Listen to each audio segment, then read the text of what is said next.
남아프리카의 낮은 범죄율로 유명한 밤벤바 부족이 있습니다. 즉 현대 문명을 경험하지 못한 이들이 어떻게 이런 성숙한 모습을 보이는 것일까요? 이 밤벤바 부족은 누군가 잘못을 저지르면 바로 온 마을 사람이 모여 그 사람의 주위에 둘러싼다고 합니다. 그리고 한 사람씩 차례대로 그 사람이 전에 베풀었던 선행을 말해준다고 합니다. 처벌해야 할 죄인이 칭찬을 받는 것입니다. 즉, 당신은 정말 착한 아이였어. 또한 당신은 작년에 비가 많았을 때 떠내려가는 우리 집 돼지를 건져 주었지. 라는 그런 칭찬을 한다고 합니다. 즉, 다양한 칭찬과 격려를 말을 해주면서 이때 가장하거나 농담하는 사람은 한 명도 없다고 합니다. 즉, 칭찬 릴레이가 끝날 즈음 그 죄인은 흐느끼기 시작을 한다고 합니다.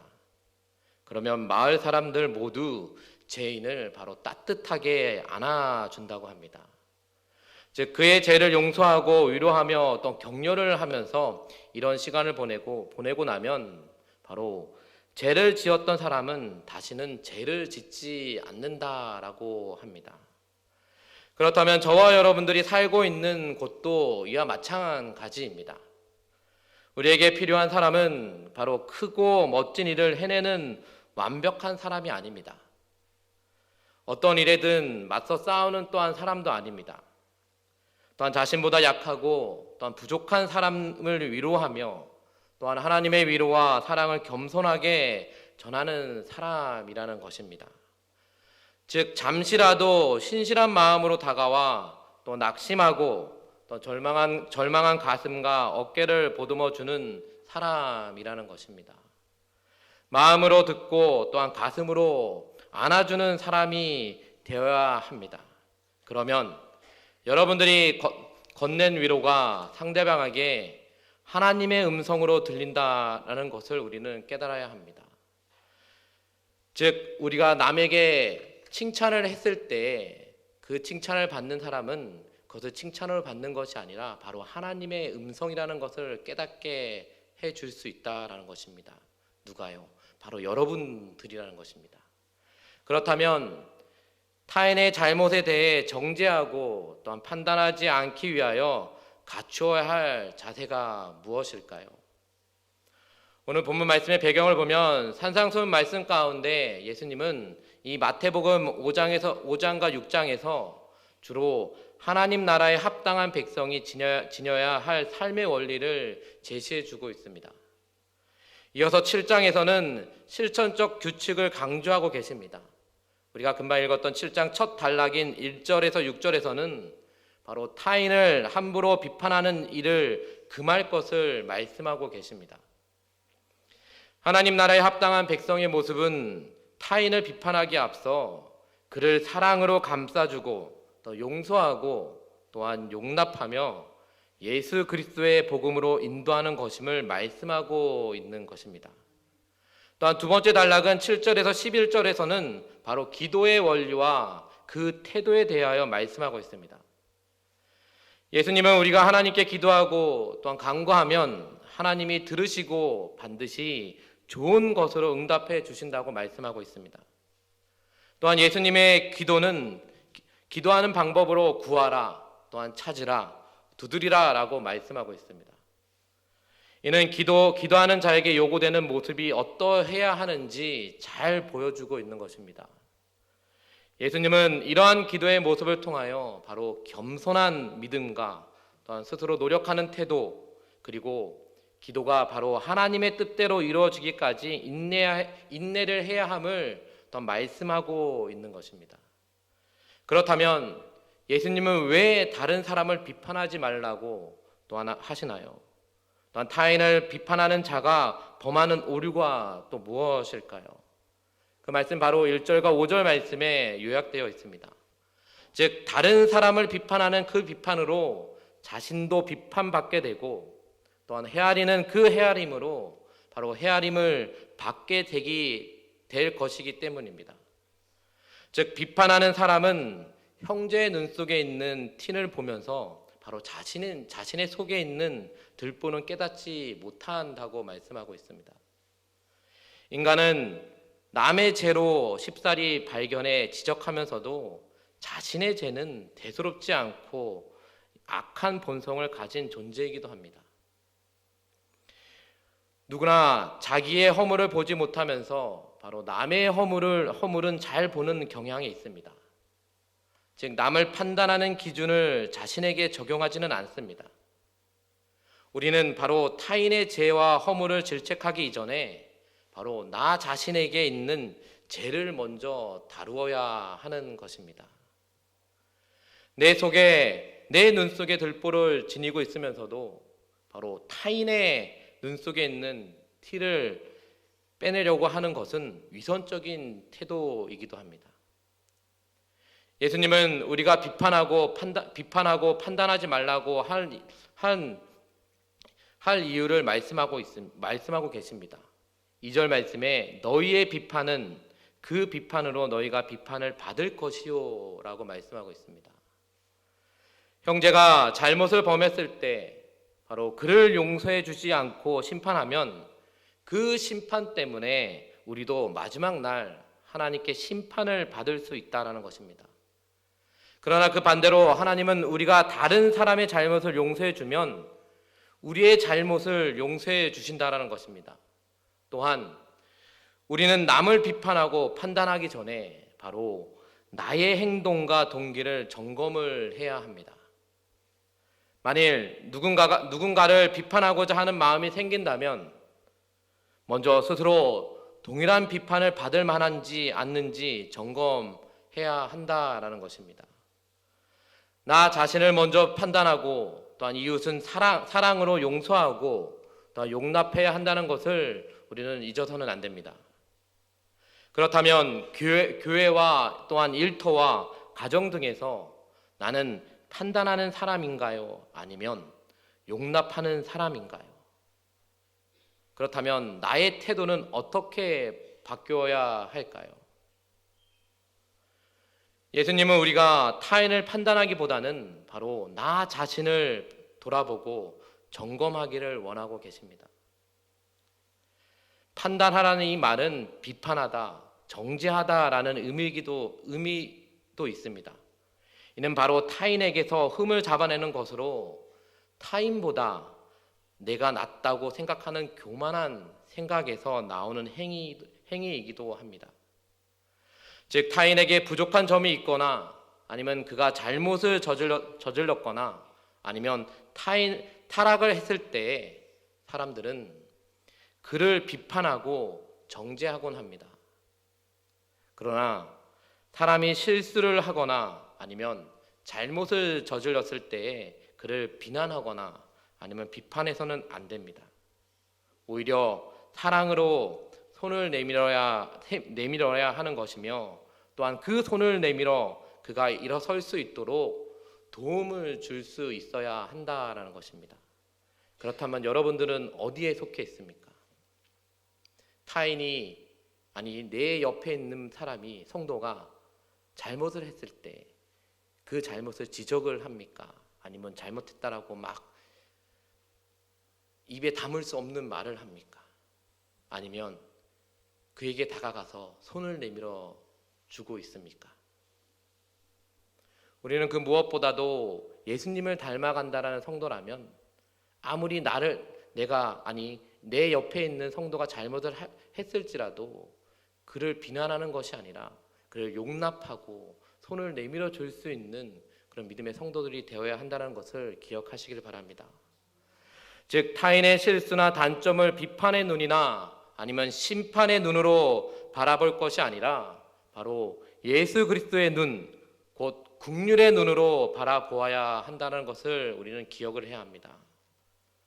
즉 타인의 실수와 단점보다 나의 죄를 크게 보는 것이 바로 그리스도인의 참된 모습이기도 합니다. 이웃의 잘못을 비판하기보다 용납하고 또 용서하며 또 사랑하는 것이 성도의 참된 모습이라는 것을 우리가 기억하며 믿음 생활에 나아가시기를 주님의 이름으로 축원드립니다. 그렇다면 또한 예수님은 우리가 어떻게 기도하기를 요구하고 있습니까? 또한 하나님을 아버지로 믿고 기도하는 것이 왜 중요할까요? 오늘 말씀 7절에서 11절 말씀에 보면 바로 기도의 응답을 받기까지 구하고 또 찾기까지 찾으며 열리기까지 두드리라는 것입니다. 즉 아버지가 자녀에게 좋은 것을 주기 원하듯 하나님이 택하신 자녀에게 좋은 것을 주기 원하시는 하늘 아버지이심을 믿을 때에 바로 담대히 필요를 구할 수 있다라는 것입니다. 마태는 기도에 대한 예수님의 가르침을 기록하면서 바로 하나님 나라에 합당한 자의 본질적 자세를 가르쳐 주고 있습니다. 어떤 누구도 이 상상수훈에 기록된 윤리적인 삶을 살 수 없다라는 사실은 우리는 잘 알고 있습니다. 그래서 하나님 앞에서 겸손하게 자신을 내려놓고 또한 하나님의 뜻에 따라 살아가기 위해 은혜를 구해야 하는 것입니다. 본문에서는 하나님의 인도와 도우심을 간구하는 구체적인 방법으로 바로 세 가지의 기도의 방법을 제시하고 있습니다. 그것이 무엇입니까? 바로 구하라, 찾으라, 또한 문을 두드리라 라는 이 세 가지 명령은 모두 하나님께 간구하는 권면이기도 합니다. 첫 번째로 구하라는 것은 바로 자신의 결핍을 인식하고 또한 겸손한 마음으로 하나님께 은혜를 구하는 것입니다. 두 번째는 이 찾으라는 것은 하나님께 구하는 것으로 그치지 않고 자신의 결핍과 필요를 충족시키기 위해 스스로 노력하는 것을 의미합니다. 또한 마지막으로 두드리라라는 것은 구한 것이 이루어지기까지 믿음으로 바라며 기다리라라는 것입니다. 이러듯 하나님이 제시해 주신 이 세 가지 기도 방법을 따라 기도할 때 바로 우리는 기도의 응답을 기대할 수 있는 것입니다. 때로 기도에 대한 응답이 없다면 기도의 자세를 달리 해야 합니다. 하나님이 말씀하신 이 기도의 방법을 따라 또한 기도할 때 좋은 것으로 또한 응답해 주시는 하나님을 경험할 수 있는 성도들이 되시기를 주님의 이름으로 축원드립니다. 그렇다면 최근 하나님께 간절히 구해 응답받는 기도가 있었습니까? 아니면 나의 기도 생활에 보완할 부분이 무엇일까요? 응답받는 기도는 어떤 기도일까요? 성도가 간절히 구하고 찾고 또한 두드리며 기도하고 부르짖을 때에 하나님은 반드시 그 기도에 응답을 해 주신다라는 것입니다. 우리는 기도할 때 먼저 하나님의 주권과 사랑을 신뢰를 해야 합니다. 또한 구체적이며 간절하게 내 필요의 간구를 아뢰어야 하는 것입니다. 왜냐하면 하나님은 그 성도의 올바른 기도에 반드시 응답하시는 분이기 때문입니다. 하지만 하나님이 기도에 응답하신다고 해서 언제나 내가 원하는 방법과 또 원하는 때에 하시는 것은 아닙니다. 때로는 내가 전혀 예상치 못한 방법과 형태로 응답하실 때도 있다라는 것입니다. 하나님은 우리의 기도에 확실히 응답하시지만 다양하게 응답해 주신다라는 것입니다. 그래서 때로는 하나님의 응답인지 알지 못할 때도 있습니다. 하지만 내가 원하던 모습이 아니더라도 낙심해서는 안 됩니다.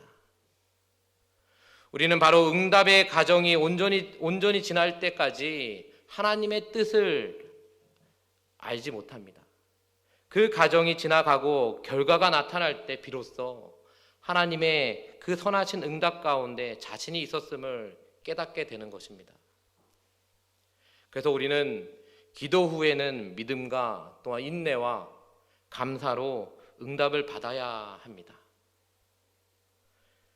그러한 성도들에게 하나님의 선하신 하나님의 뜻을 알게 해 주신다라는 것을 우리는 잊어서는 안 됩니다. 말씀을 마무리하면서 우리가 다시 한번 새겨야 될 것은 하나님 나라의 합당한 모습은 바로 비판하지 말라라는 것을 불의를 못 본 채 하거나 아니면 잘못을 무조건 덮으라는 의미는 아닙니다. 즉 모든 사람은 죄인이고 또한 불완전하니 서로 비판을 거두고 용납하라는 의미입니다. 또한 죄는 미워하지만 또한 죄인은 품어주는 것이 바로 그리스도인의 바른 태도이기도 합니다. 또 한 가지는 바로 하나님은 우리의 아버지시라는 것을 우리는 깨달아야 합니다. 육신의 부모가 자녀를 사랑하는 것 이상으로 하나님은 바로 하나님의 자녀를 사랑으로 돌보시고 계십니다. 우리가 하나님을 아버지로 고백하며 구하고 찾고 두드릴 때에 바로 하나님은 기쁘게 응답해 주신다는 것을 잊지 마시기를 바랍니다. 신실하신 하나님의 사랑을 믿고 또한 인내하며 또한 기도하는 사람은 항상 좋은 것으로 응답받는다는 것을 기억하시며 믿음 생활에 나아가시기를 바랍니다. 즉 하나님의 나라의 합당한 모습은 바로 그렇습니다. 비판하지 말고 그 사람을 용납하고 그 사람에게 사랑을 부어주고 그리고 또한 하나님을 아버지로 우리가 믿으며 나아갈 때 구하고 찾고 문을 두드릴 때 하나님은 우리의 기도를 들어주신 것처럼 우리는 하나님의 합당한 모습으로 살아야 된다는 것을 잊지 마시기를 바랍니다. 이 두 가지를 가지고 날마다 하나님을 온전히 바라보며 나아가는 저와 여러분들이 되시기를 주님의 이름으로 축원드립니다. 찬양하시고 함께 기도하도록 하겠습니다.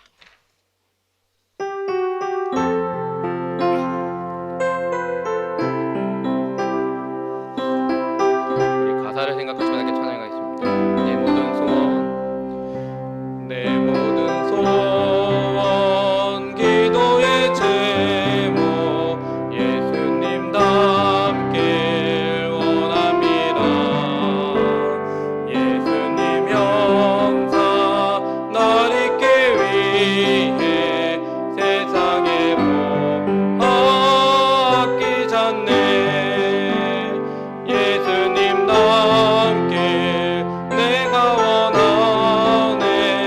날 구원하신 예수님을 내 마음속에 지금 거둬사 주님의 영상 인치 3절입니다. 겸손한 예수 거룩한 주님 원수의 멸실 참으시사 우리를 위해 고난을 받은 그 주를 닮게 하옵소서. 예수님 닮게 내가 원하네. 날 구원하신 예수님을 내 마음속에 지금 거둬사 주님의 영상 인치소서. 우리 말씀을 기억하며 기도하며 나아갔으면 좋겠습니다. 하나님, 타인을 비판하고 판단하지 않고 오직 사랑으로 용서하고 용납하는 성도가 되게 하여 주시옵소서. 또한 주님께서 가르쳐 주신 올바른 기도를 드리며 응답받는 그런 기도의 성도가 되게 해달라고 우리 주여 한번 부르시고 함께 기도하겠습니다. 주여